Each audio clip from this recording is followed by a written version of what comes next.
What's up, guys? Today I want to talk about Marin Cilic, his big win over Draper. And with that, I want to talk about the new forehand versus the old forehands. And, maybe someone can help me out and explain to me what is going on with the next gen forehand. Now, I don't want to be a hater, but when I'm looking at the two forehands, I'm trying to figure out biomechanically what the benefit is of the new forehand. Now, I hear that, they want a lot more racket head speed, acceleration, so they're doing this and snapping and going through, using lighter rackets. I get that. But there comes a time when you're trying to reinvent the wheel. The wheel can only get so good.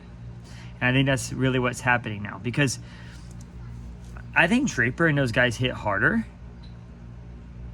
but I don't know if this is as efficient or precise. Okay, so I break down the technique a lot. So really, the intro is just how you get to this point where you drop the racket. If I'm dropping down my racket down here, it doesn't matter how I get here, right? Whether I do the next gen, whether I go here with the 2000s, 90s, or if I go old school classic dropping it down. What matters is the footwork and the coil, right? Because the coil is what's going to give you that snap anyways. It's not, this thing is just a tool to get your body in motion and to get it to snap. So as long as you're hip and you get your racket back and you snap, you're going to hit a great shot.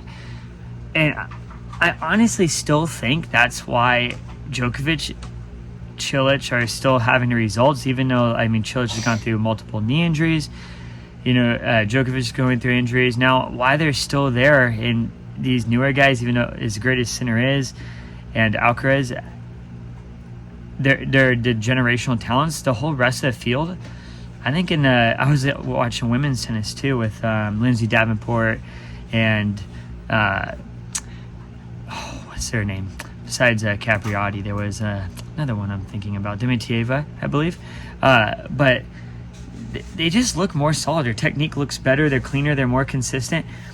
And I don't understand. There comes a time where you can only get so much pace. And with pace, you have to sacrifice something. And what these next-gen players are doing is they're sacrificing for pace and power and spin. They're sacrificing placement and efficiency. So when you look at the Cilic and Draper match, Cilic is more efficient with his technique, and even though he doesn't hit as much power, you can tell all that power is concentrated to that placement on the ball, so he's able to move around Draper more and hurt Draper more. First, when Draper speeds it up, it's more, again, the bigger you hit the ball, the safer the targets you have to go to.